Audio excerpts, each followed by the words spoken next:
네, 전 시간은 새 언약에 대해서 그 8장의 후부원 새 언약에 대해서 여러 가지 배우 지식을 좀 얘기했고요. 오늘은 이제 가능한 한 절 한 절 다는 못하지만 이제 새 언약에 대해서 다시 복습하고 한 몇 절은 더 구절을 우리가 공부해 보도록 하겠습니다. 우리가 가끔 여러분 좀 자주 듣는 말씀인데 우리가 모든 걸 공부하려면 이제 그 뼈대 구조 이런 걸 배워야 된다는 걸 여러분이 뭐 말씀 안 드려도 다 우리가 알 수 있는 건데요. 근데 그 구조라는 뼈대는 보이지 않습니다. 예, 왜 여기 구조나 뼈대를 이해하기가 어렵냐? 보이지 않습니다. 건축이 가장 예술적이라고 하죠. 예술의 선도는 이제 건축에서 나옵니다. 예술 건축이 최고의 그 선도에 앞서가는 것이 이제 건축이라는데, 건축의 가장 기본을 놓을 수 있는 그 뼈대가 우리가 할 때 땅 속이나 바다 속이죠. 바다 속에 다리가 어떻게 세워지는지 우리는 잘 모릅니다. 그만큼 기본이나 뼈대는 보이지 않는, 우리가 배우는 성경도 하나의 글이잖아요. 글도 뼈대가 있습니다. 글이 아무렇게나 흘러가는 게 아니고 뼈대가 있습니다. 그 뼈대가 구조가 보여야 진짜 참 제자가 될 수 있다 할 수 있습니다. 다시 한번, 참 제자는 뭐 수만 가지로 다 설명할 수가 있지만, 참 제자는 교회 잘 나오는 게 아니고 종교 활동을 열심히 하는 게 아니고 이 성경 말씀에 대한 뼈대가 보여야 된다는 겁니다. 이게 너무너무 중요한 내용입니다. 사실 뼈대라는 거 다 알아요. 뭐 다 이 정도는 알죠. 근데 참으로 당신이 오늘 제목처럼 진짜 참 새 언약을 아시냐, 똑같은 거죠. 당신이 우리가 참 교육을 알고 참 지식을 알고 있느냐는. 예를 들어서 조금 얘기가 길어지는데, 여러분 우리가 어렸을 때 초등학교 때 배우잖아요. 4학년, 5학년이면 삼각형을 배웁니다. 삼각형 다 알잖아요. 근데 삼각형을 아십니까? 물어보면 아마 거의 대답을 못 할 겁니다. 중학생, 고등학생 젊은이들도 요렇게 생겼는 거예요. 그러니까 요렇게 생겼는 건 누구나 다 아는데, 삼각형의 정의, 뭘 삼각형이라고 하냐 할 때는 거의 목사님 공부하는 사람이라 알죠. 물론 그렇기는 하는데 초등이잖아요. 초등.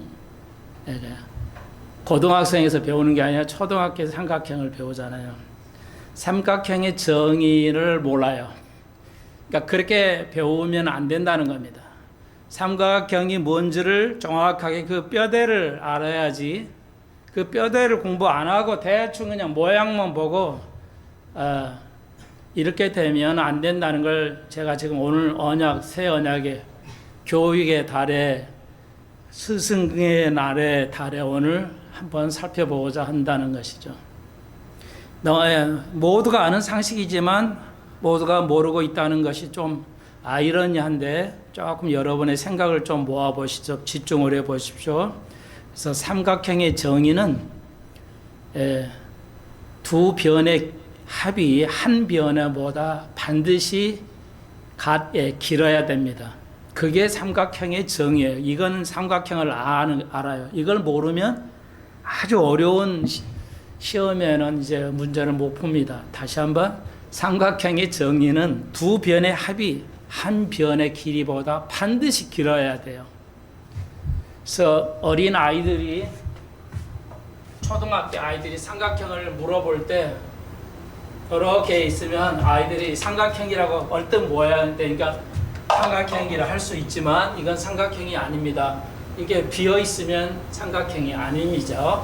그리고 두 변, 어떤 변이든 두 변의 길이가 한 변보다 길지 않으면 삼각형이 아니 되는 겁니다.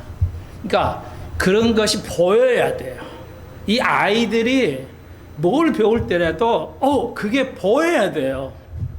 그렇게 교육을 시키지 않으면 안 됩니다. 그러니까 기독교 교육이라는 것도 어떤 면에서 무너져 있는데, 성경을 읽고 보여야 돼요. 성경의 구조가. 예, 이 성경 글이지만 구조는 안 보이잖아요. 글만 보이잖아요. 그런데 그 구조가 보여야 돼요. 그 구조가 보이도록 가르쳐야 되죠. 그래서 대부분 아무렇지 않게 생각을 해요. 지금 모든 사람들이, 교회를 다니는 분들이 성경만 읽고 그 한 절 뜻만 하면 되는 거 아니야? 그게 오늘 전체 질문이죠. 당신이 새 언약을 아십니까? 당신이 하나님을 아십니까? 이 말이에요. 다 알 거라고, 완전히는 몰라도 상당히 알 거라고 생각을 할 것 같아요. 손 목사도 포함해서 너무나도 모름을 느껴간다는 입장에서 말씀을 드리는 겁니다. 예, 다시 한번 부모들이 아이들을 스승으로 가르칠 때 해당이 되고, 여러분이 뭐 마찬가지죠. 어떤 걸 가르칠 때 그거의 구조가 보여야 된다는 것이죠. 그 구조가 안 보이면은 이제 이 아이 제자가 성장할 수가 없습니다. 지금의 요즘의 시대는, 그래서 얼마 전에 이제 스승의 날이어서 언론에서도 학부형과 스승의 만남을 통해서 그 스승들의 고통을 토로하고 있는 걸 여러분은 좀 아실 겁니다. 민원이 상상을 초월하는 민원이 학교에 들어갑니다. 그래서 학생 생활기록부를 바꿔달라. 그 할 수 없는 것을 학생이, 그 학부모가 그 중고등학교 선생에게 계속 악성 민원을 넣어가지고 선생님이 너무 힘들어가지고 안면 마비가 왔어요. 그래가지고 그 병원비를 그 학부형한테 부과를 시켰는데요. 오늘은 스승과 제자 사이가 이렇게 멀어져 가고 벌어져 가는 시대예요. 그런 우리가 시대에 살고 있음을 여러분도 감지할 것입니다.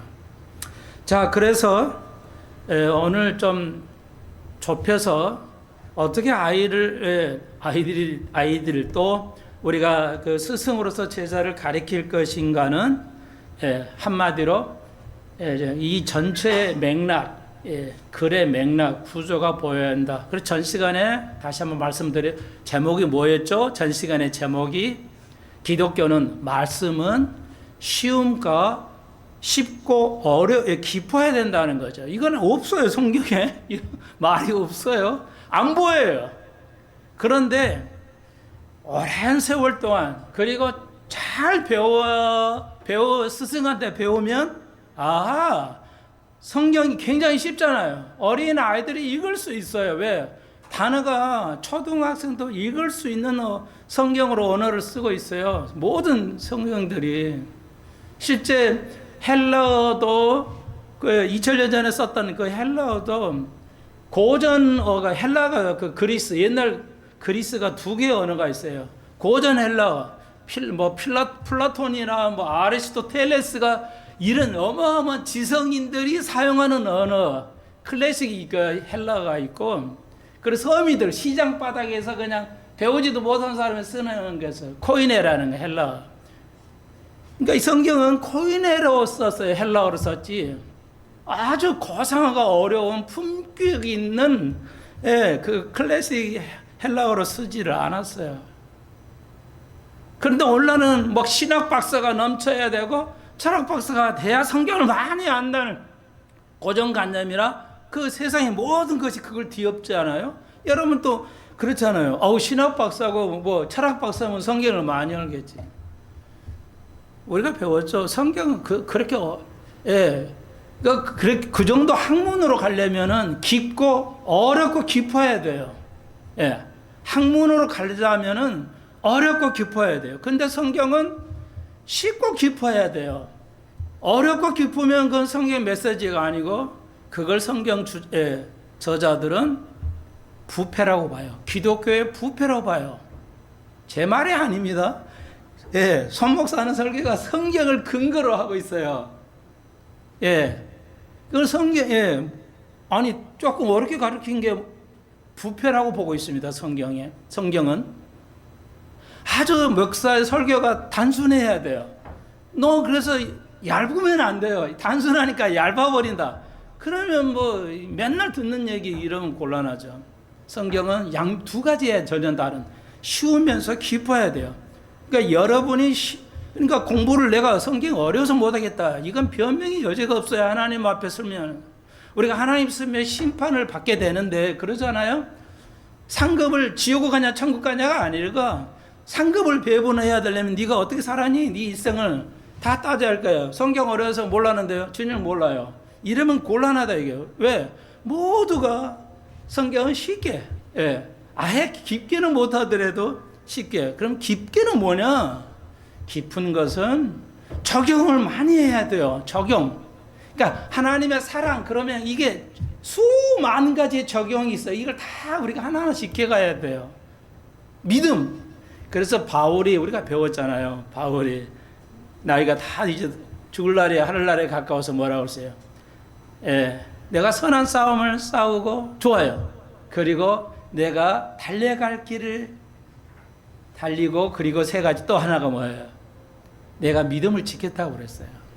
여러분 내가 달려갈 길을 달려갔다고 바울이 말하죠. 이거 굉장히 의미가 있어요. 아 경주를 했구나. 믿음의 경주를 했구나. 그래요.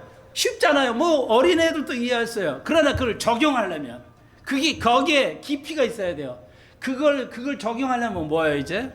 어려워지죠. 뭐 어떻게 해요? 달려갔다는 건 달리기잖아요. 고대 2000년 전에는 달리기가 있었잖아요. 스포츠가. 네. 그래서 달리기를 말해. 내가 달려갈 길을 다 달렸다는 거죠.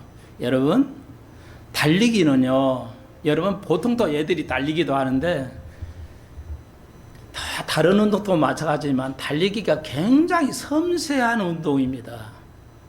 예. 그냥 달려가지고는 무릎 다치고 다 하체 망가집니다. 이게 대부분이 많이 다치잖아요. 운동선수들도.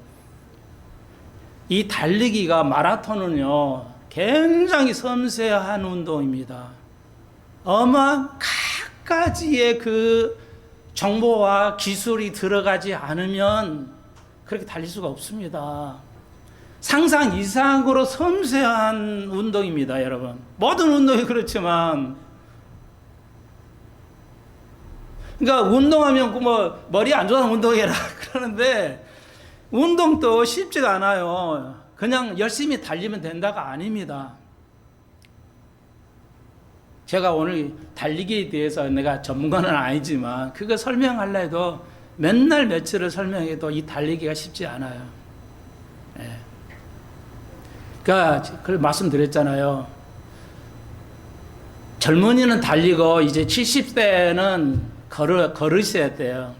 근데 60대만 돼도 달리셔야 된다고 내가 그렇게 부탁드렸죠. 걷기에는 하체가 단련이 안 됩니다. 예. 그래서 쓰러지면 어마어마하게 크게 다치죠. 젊은이는 하체가 단단하기 때문에 아무리 쓰러져도 안 다칩니다. 나이 탓이 아니에요. 이제 그 정도 말씀을 드리고요. 오늘 너무 이걸 좀 이해시키려니까 좀 그러는데요. 바울이 말한 것이 이거예요. 내가 믿음 생활을 하는데 굉장히 섬세하게 했다, 깊게 했다는 의미예요. 바울이 내가 달려갈 길을 달렸다는 것은 영적으로 해석을 하면 돼요. 내가 이 섬세한 달리기처럼 굉장히 하나하나 깊게 다 성경을 다루어서 그 달리기를 했다는 거예요.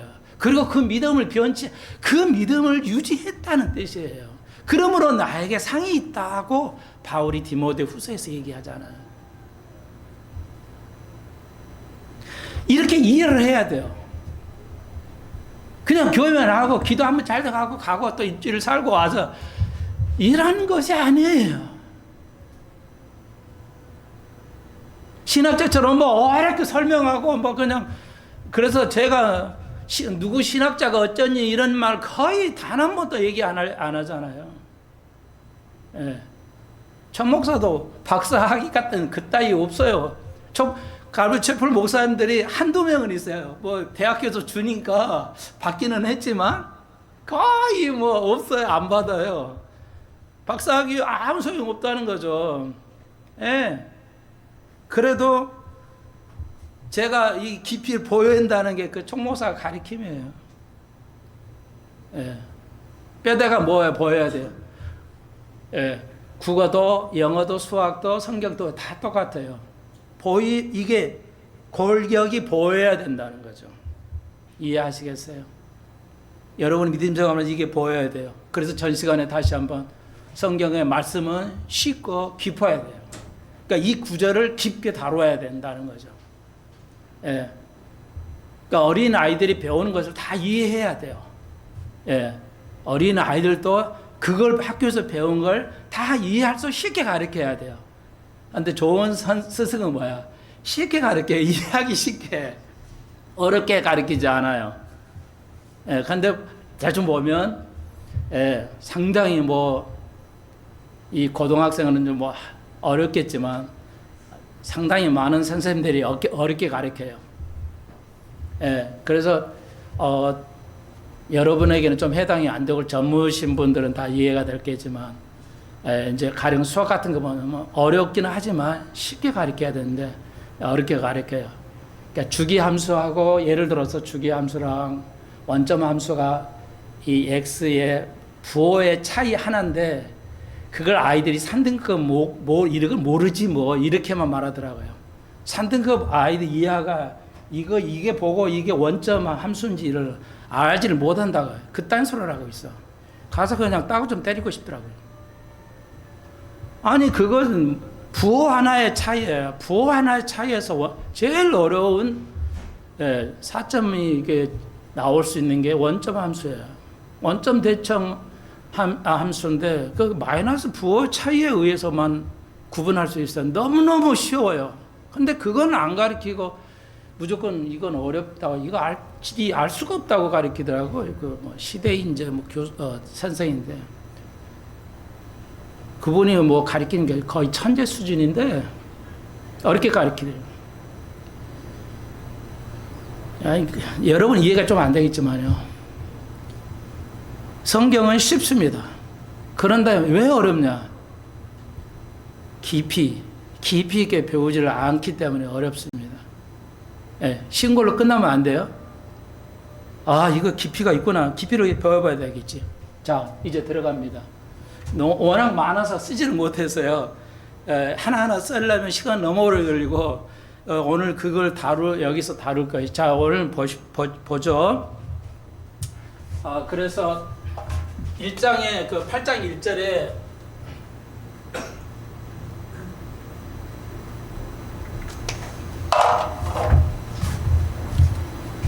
여기 히브리 기자가 대놓고 얘기했어요. 이게 중요한 거야. 성경에 이런 말이 없잖아요. 중요한지 안 중요한지 어떻게 알아? 그런데 66권 중에서 거의 유일한 것 같아요. 여기는 중요해, 이게 중요해요 하면서 우리에게 대제사장이 있다는 거야. 딱 그러고 말았어요. 왜 중요한지 이런 걸 얘기가 없어요. 그러니까 이게 보여야 된다는 거예요. 그러니까 구조를 알면, 이 골격을 알면 하나님의 말씀은 쉬운데 이 깊이를, 배우 지식을 많이 가지고 있으면 다른 말로 이게 보여야 된다는 거죠. 이거 왜 이런지를 이게 알게 되고 또 훈련하고 기도하면서 주님 이걸 나에게 가르쳐 주옵소서. 내 마음에 말씀해 주옵소서. 오늘 주님께서 우리가 배웠죠. 전 시간에 새 언약은 뭐야? 주님께서 주님의 생각을 내 마음에 내 심장에게 말한다는 거죠. 내 심장에 말씀하신다는 거잖아요. 그건 다 이해되잖아요. 쉽잖아요. 근데 적용 깊이를 이렇게 다루려면 이제 오늘 좀 다룰 것인데요. 여러분, 그게 새 언약이잖아요. 새 언약은 다 알아요. 근데 새 언약을 적용하려니까 어려워요. 적용하기가 어렵다는 거죠. 자, 그래서 봅시다. 자, 이거 중요한 거야. 중요한데 뭐냐면 대제사장이 우리에게 있다는 거. 왜 그러죠? 이걸 이제 보통에서는 추론이라고 그래요. 직접적인 언급이 성경에 없기 때문에 성경의 요 히브리서를 통해서 우리가 이해를 해야 돼요. 물론 성경 전체를 이해해야 되는데 배경이 뭐예요? 히브리서니까 당연히 유대인들 제사법이죠. 모세오경. 모세오경을 상당히 수준을 가지고 있어야 이게 딱 보여요. 대제사장이 있다는, 왜 대제사장이? 유대인들은 쉽게 이해하겠죠. 근데 우리는 이해가 잘 안 될 겁니다. 제사법을 들어본 적도 없고 거의 조금만 들어봐서 제사가 있다는 것 정도. 율법에 의해서 제사가 있고 중요하다 뭐 핏불에서 제사 드려서 했다 뭐 그 정도. 쉽잖아요. 근데 깊이가 있어야지. 근데 깊이가 뭐예요? 적용이죠. 그 하나하나 왜 그런 의미가 있지? 대제사장이 예수죠. 우리에게 예수가 있다 이러면 뭐 너무 막연한데 그 제사장이 대제사장이 우리에게 있다는 거예요. 자, 그러면 대제사장이 이게 있다는 말을 알려면 배우 지식 혹은 뼈대가 있어야 돼요. 이거 없으면 못 풀어요, 이 문제를. 이렇게 간단하지만. 자,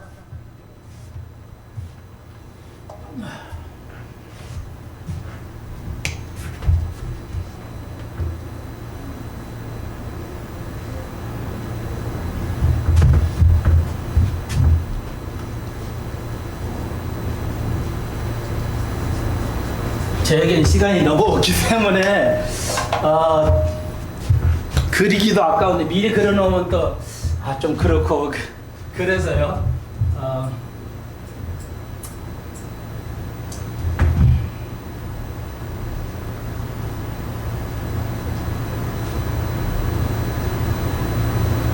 그림이 좀 너무 그런데.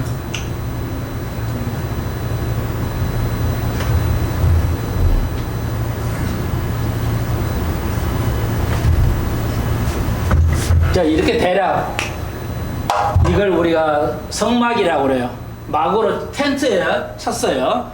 그래서 이게 요 모양대로 솔로몬 왕 때 다윗이 왕인 내가 이거 예루살렘에게 성전을 지으려고 하는데 허락을 못하고 솔로몬에게 이제 아들 솔로몬에게 주셔서 성전을 지었죠. 그거예요. 그 전체 첫 번째 나오는 구약에 나오는 게요. 이걸 성막, 회막이라 하고요. 그리고 거룩한 장소라고 그래요. 이거 두 개로 나눠져 있는데 좀 모르신 분을 위해서 좀 여러분 양해해 주세요. 그래서 요 부분을 송소라고, 송소보다 더 지존자에 뭐해서 지존, 아주 그냥 더 이상 거룩한 게 없는, 그래서 거룩한 거예요. 그래서 우리 교회에도 우리는 교회 예배당 뭐 이렇게 말하는 하지만 이제 미국에서는 생츄어리 뭐 이렇게 말해요. 그래서 거룩한 성소, 거룩한 생츄어리 뭐 이렇게 교회 본당 예배를 그런 식으로 말을 해요. 자, 그래서 성소에서 이렇게 있죠. 아시겠죠? 그리고 여기는 법궤가 있고 대제사장이, 자, 대제사장이 1년에 한 번만 들어가요. 들어가고 싶으면 죽습니다. 근데 과학자들이 왜 이렇게 사람이 거기 들어가면 죽었을까에 대해서 뭐 주장이 있는데 굉장히 신비로워요. 이 전기가 흘렀다고 그래요. 여기가 전기가, 법궤에서 전기가 나와서 사람이 죽었다 이런 건데 어쩐지 모르지만 그 과학자가 그렇다고 그래요. 아무튼 그래서 이게 들어가면 죽습니다. 그래서 이 30째 두께의 천으로 이렇게 막아져 있어요. 그리고 1년에 한 번 대제사장이 들어가요. 그런 대제사장이 우리에게 있다는 거예요. 그게 중요하다고 히브리 기자가 말해요. 그리고 왜 중요한지 네가 생각해 보라 이거죠. 예. 무조건 답을 주는 것도 좋은 의미가 있는데 생각해 봐야 되겠죠. 좋은 스승이죠, 히브리서 기자는. 대제사장이 있는 게 중요한 거야. 왜 중요하죠? 여러분 각자 지금 생각 좀 해보십시오. 좋은 신자는 목사 말을 막 좋게만 듣고 뭐 그런 거하고 막 예배만 말이 그런 게 아니라 지금같이 뭐예요?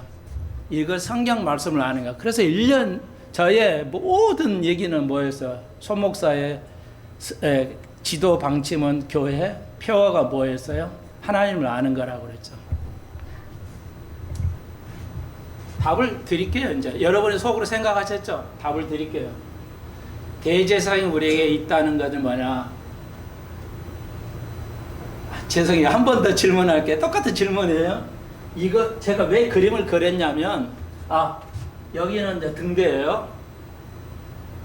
제사장이 들어가서 여기다 하루 종일 불이 안 꺼지게, 24시간 불이 안 꺼지게 불을 올리브 기름으로 불을 댕겨서 있어야 되고, 그래서 이건 전체는 예수의 그리스도를 의미하고요.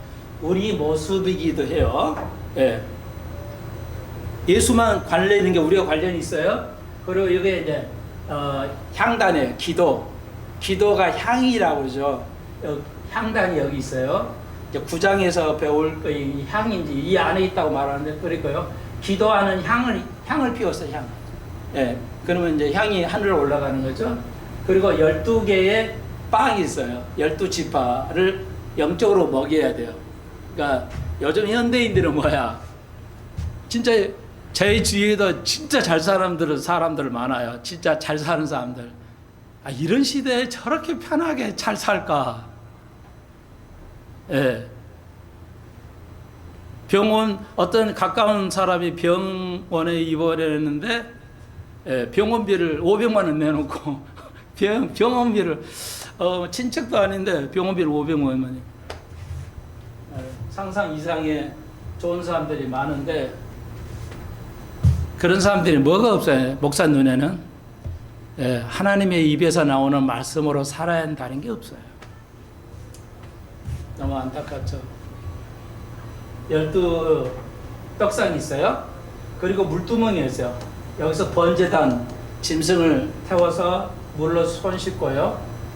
이렇게 하는 거죠. 태워서 이제 하는 거고요.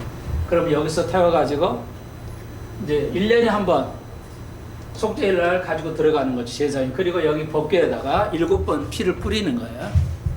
예, 그거 아시죠? 자, 여기서 느끼는 게 뭐예요? 이거하고 관련. 대제사장 1년에 한 번 들어가는 이게 중요하다고 그랬어요. 뭐라고 느끼시나요? 한 50%는 제가 여러분에 알려드렸어요. 속으로 답변해 드리고, 지금 여러분 생각하고 답변을 좀 같이 나눠보면 좋겠어요. 여러분 생각 어떻게 가지고 있는지.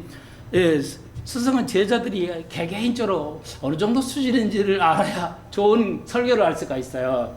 그러니까 제자를 잘 그 상태를 모르면 목회자가 설교하기가 어렵습니다.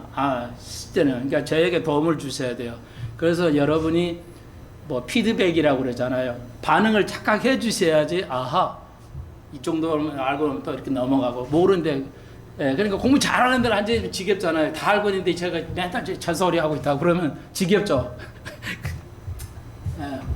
자, 제가 이제 여러분 생각을 하셨죠? 제 답변은 한 가지만 들으면 요거에 관계했어요.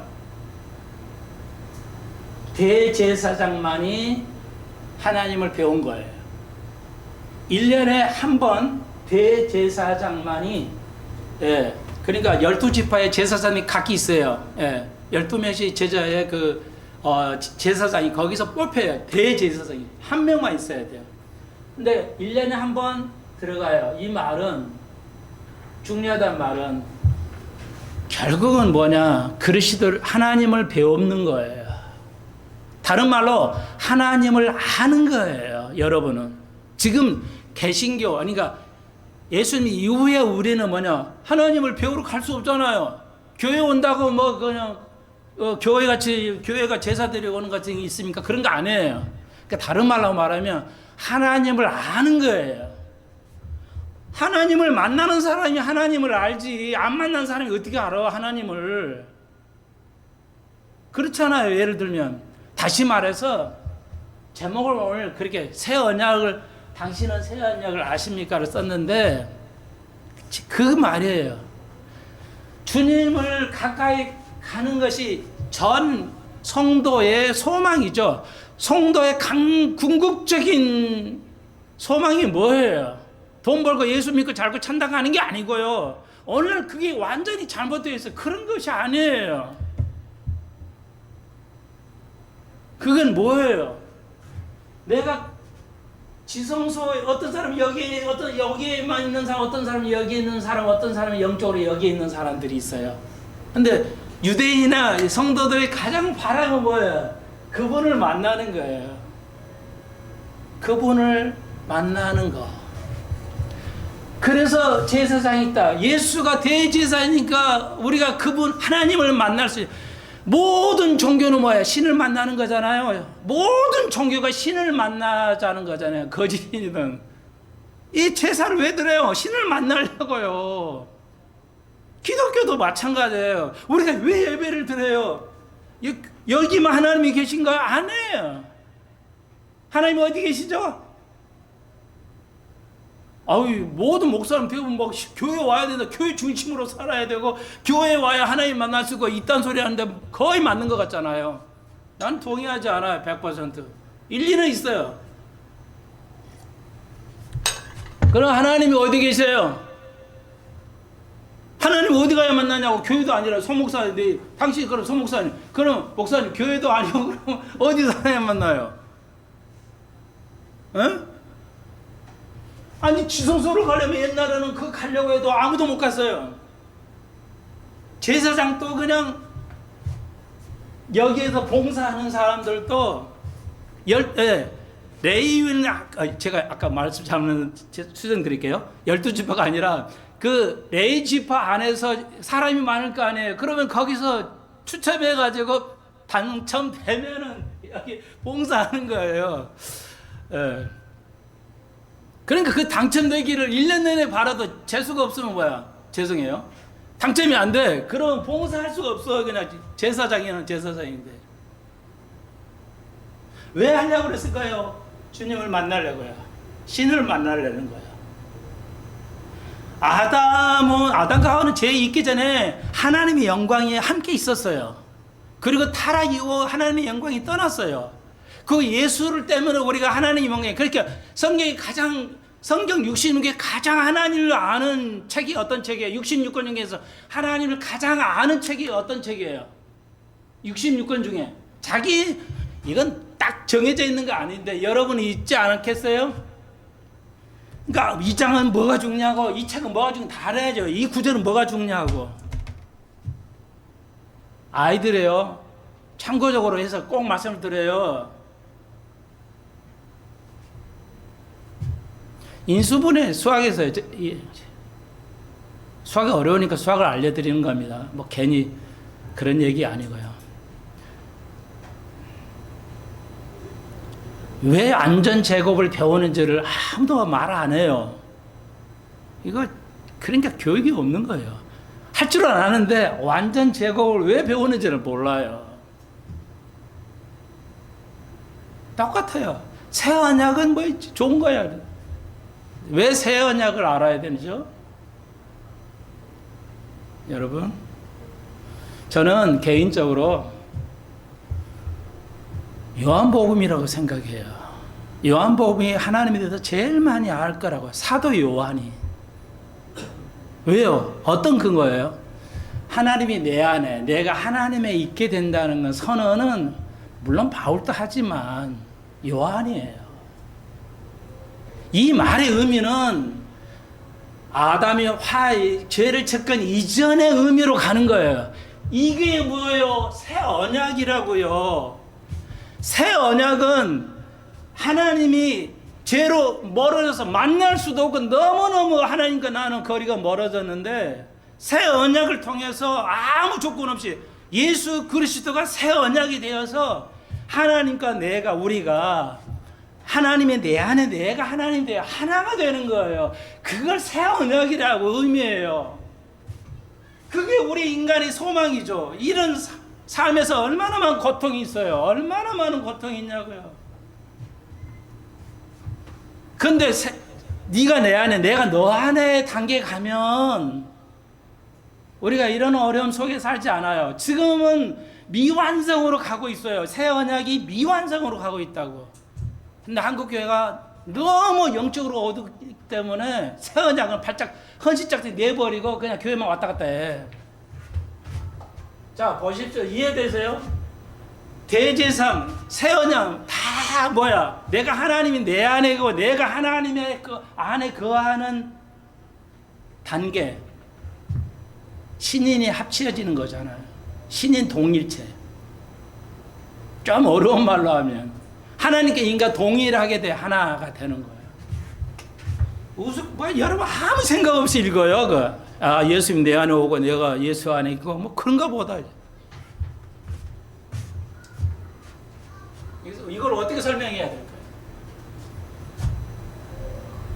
믹스가 있고 블렌드가 있어요.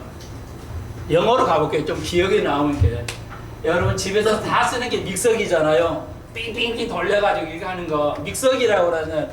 원래는 틀린 거예요. 블렌드예요. 믹서기가 아니에요. 다 이런 거 하나도 가짜로 배웠어요. 뭐 어떤 판매하는 사람이 믹서기 돌려가지고 뭐 갈아주고 뭐 그러니까 다 믹서기인 줄 알았지. 그러니까 우리가 영어를 다 잘하는데도 믹스하고 블렌드를 헷갈렸어요. 처음에 영어를 뭣도 모르는 사람이 그거 만드는 거 믹서기 하니까 다 믹서기야. 배운 사람도. 그런데 뜻은 같아요. 그냥 합친 거예요.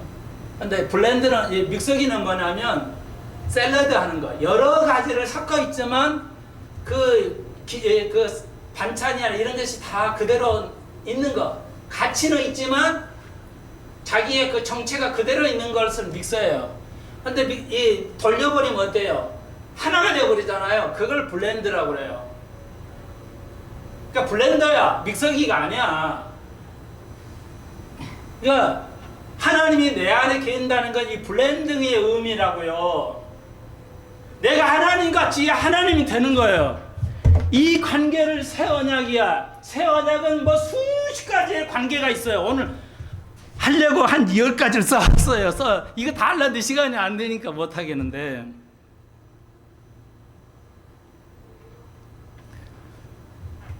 그러니까 여러분 이거 적용해 보십시다. 좀 깊게. 내가 진짜 예수 하나가 되냐? 내가 예수가처럼 하나님처럼 살아가냐?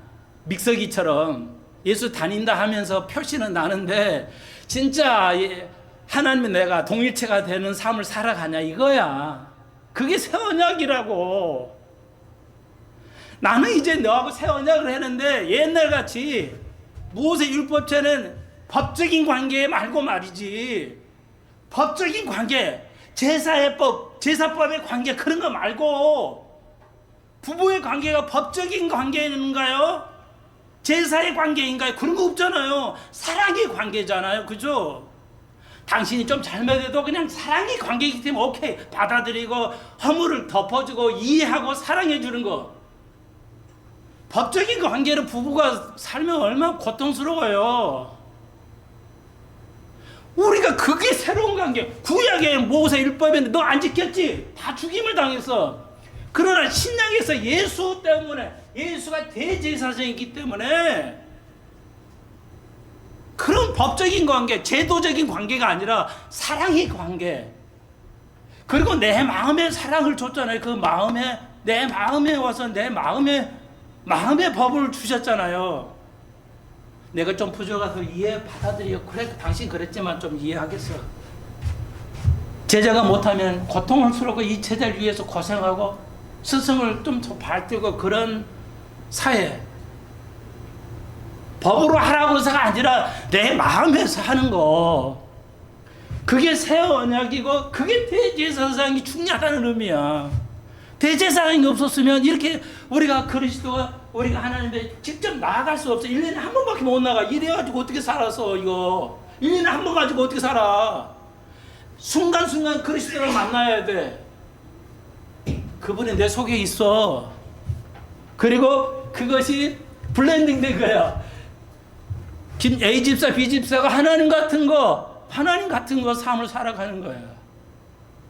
의무적으로 네가 이렇게 살아, 이렇게 해야 돼, 이렇게 해야 복받아, 이렇게 해야 천국 가. 그런 관계가 아니라 사랑의 관계로서, 조건이 없는 관계로서 믿음 생활을 하는 거.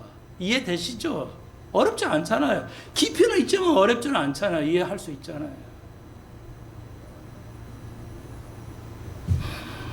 많은 크리스찬들이 이게 목사니까 살아보면 그래. 주위에서 뭐라고 하냐면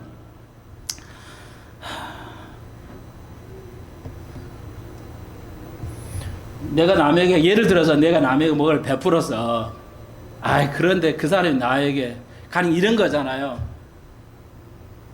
저기 전에 옛날에 때 붕어 이렇게 수족관을 하신 분이 있었어요. 집사님이 불평을 하는 거야. 수족관 하시면 자기 교인들이 자기한테 수족관을 사면 옛날에는 그 유행이 있었어요. 수족관이.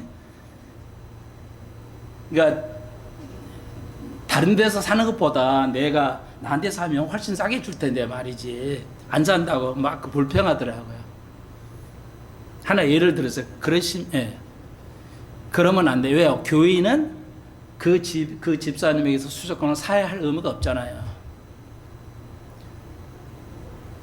그걸 불평하거나 그 교인들에게 가까우니까 내가 좀 도와줄 수 있겠지 이렇게 생각하면 안 된다는 거죠. 그런 우리는 의무의 관계가 없어요. 그렇게 없어도 사랑해야 돼요. 제가 죄송하지만 그렇잖아요. 여러분이 전도 안 해도 뭐 안 해도 제가 여러분이 기도해서 여러분을 떼놓을 수 않을 거라는 거죠. 법적인 관계로 따지면 예배의 관계로 따지면 하나 도움이 안 되네 짜증나고 목사들이 얼마나 힘들어요.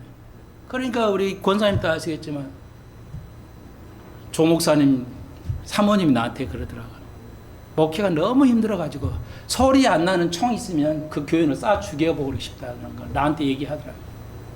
얼마나 교인이 힘들게 하면 그러겠어. 이해는 그렇지만 뭐예요? 우리는 목회하면서 예배법에 의해서 모세 율법에 의해서 우리가 이렇게 서로 교제를 나눈 게 아니에요. 사랑의 관계로서 조건이 없는 것으로 우리가 이렇게 해야 된다는 것이죠. 그 관계를 해야 돼요. 이걸 알았다면 그 사모는 그 입에서 그렇게 나올 수가 없죠. 학부에게 스승에게 그렇게 행동할 수가 없어요. 미국은 이러는 건 안 됩니다. 초등학교도 대학교 교수까지 물론 있어요. 미국에서도 미국의 유학이 쉽지가 않아요. 90%가 실패하고 있습니다. 유학이 실패하고 있어요. 그만큼 어려워요. 그러니까 뭐 공부를 열심히 했는데 점수가 안 와요. 교수님 이거 점수 좀 어떻게 잘 여러 번 부탁했는데 안 돼요. 결국 가서 총으로 그 교수 쏴 죽여버렸어요. 한국 사람인데.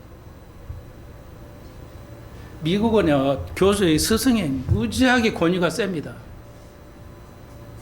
절대적인 권위예요. 그래서 좋은 교육을 시키기도 하죠. 오늘 목사의 권위 그것은요 대접받는 게 아니라 말씀의 그 하나님다운 그게 메시지가 나가야 되는 거죠.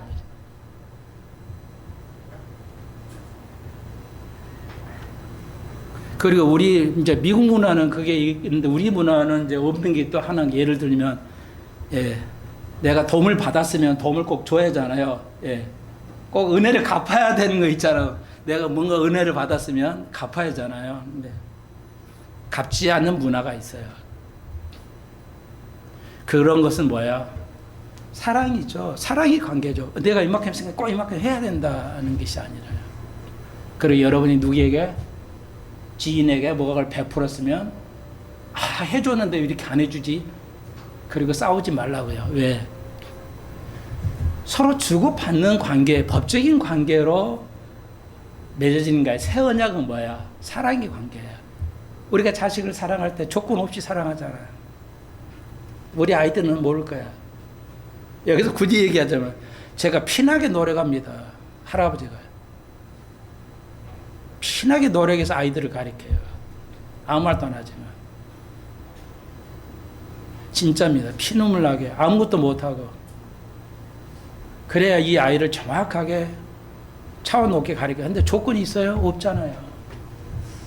법적인 관계로 내가 이만큼 했으니까 내가 늙으면 내가 오래 살면 좀 덕점 봐야 되겠다. 그런 거 없잖아요. 그건 율법의 관계예요. 근데 새 언약의 관계는 그런 거 아니죠.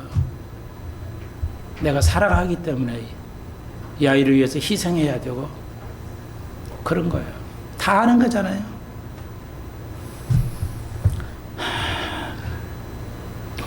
그래서 하나님에 관하는 것이 마태복음은 예수님의 관계된 거예요. 예수님이 왕이라는 의미로서. 요한복음은 하나님을 뭐예요? 신이라는 거. 하나님을 알려면 요한복음을 많이 공부해야 돼요. 예.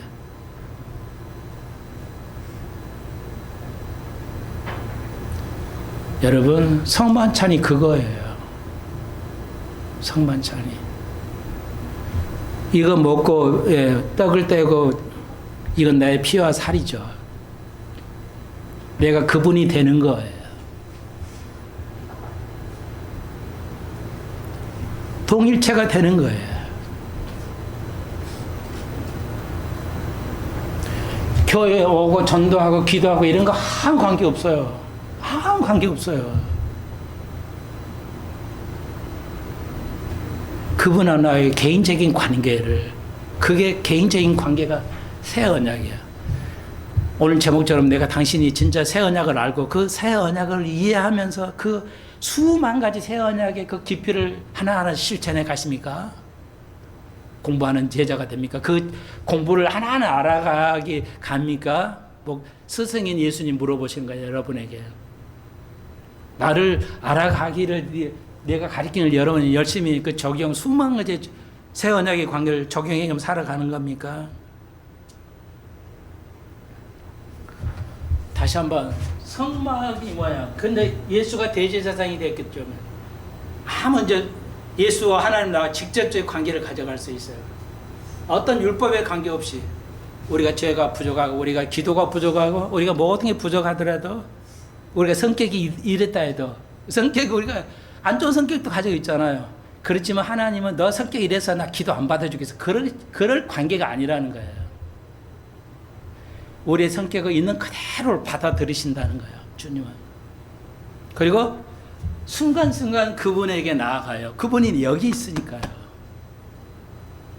오늘 하나님의 성경 들어오면 너게 두세 살 모인 거죠. 내가 함께. 너희들 가운데 있다. 속에 있다고 가운데 있다고 그래서 너희들 서로 오늘 하나님 여기 계실 거예요.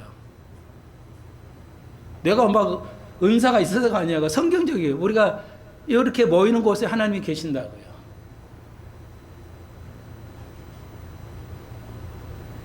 그리고 그분에게 나아갈 수 있어요. 개인적인 거 할 때는 내 속에 계셔서 그리스도 내 안에 있어서 내가 그리스도를 만나요. 그리고 그분이 나의 마음에 말씀하실까요? 오늘 설교도 이렇게 하라고 새벽에 가르쳐 주셔서 하는 거예요. 내게 이런 말씀을 주셔서 내가 하는 거라고. 하나님은 내게 이렇게 말씀을 주셔서 내가 하는 거예요.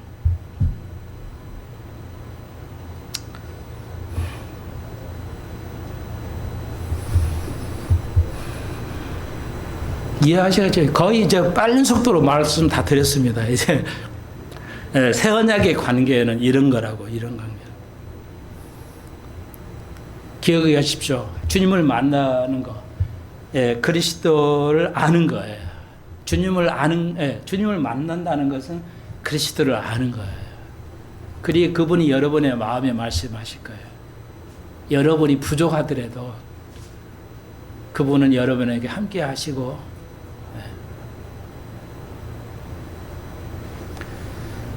오늘 여러분이 여러 가지 모양의 어려움을 가지고 있을 겁니다.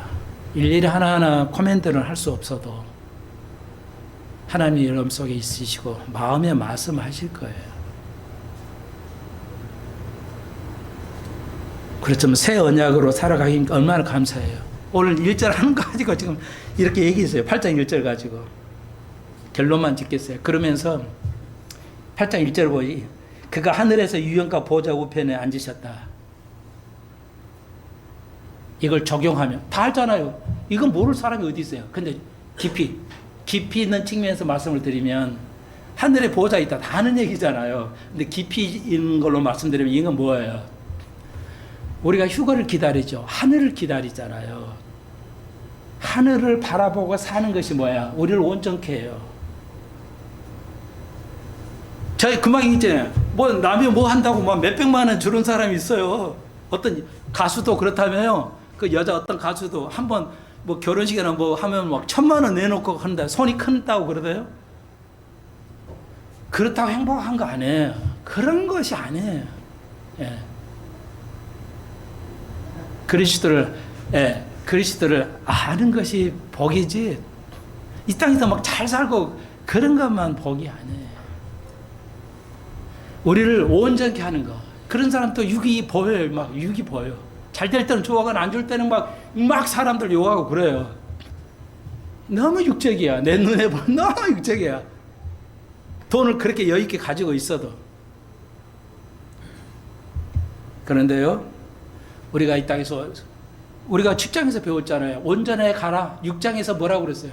기초에만 머물지 말고 온전함을 가라 했잖아. 8장이 답이잖아요. 8장 1절에 답을 주잖아요. 우리의 바람은 뭐야? 온전함인데, 온전함은 뭐로 가요? 하늘나라를 기대하고 살아요. 하늘나라만이 이 땅에서 우리가 온전해져 갈 수 있어요. 그리고 9장에서 이제 기도가 나오겠죠. 향단.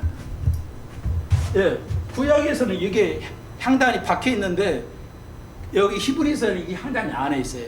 여러분, 기도만이 하나님을 가장 가깝게 갈 수 있습니다. 기도만이 하나님 앞에 가장 가깝게 갈 수 있는 게 유일하다면 뭐야? 기도입니다. 기도하는 사람이 돼야 돼요. 다음 시간에 공부해 보도록 하십시다.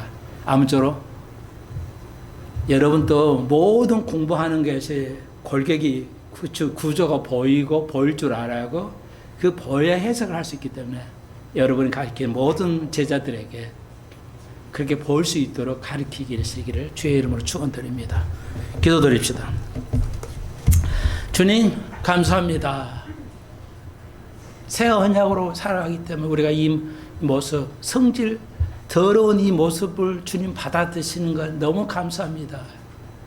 우리가 온전해지기를 소망합니다. 주님을 만나고 주님 음성을 듣고 주님 앞에 지성스러워 매 순간순간 들어갈 수 있는 귀한 저희들, 이 귀한 다름질을 할 수 있는 우리 수평서 가족들 되게 해 주옵소서. 예수님의 이름으로 기도합니다. 아멘.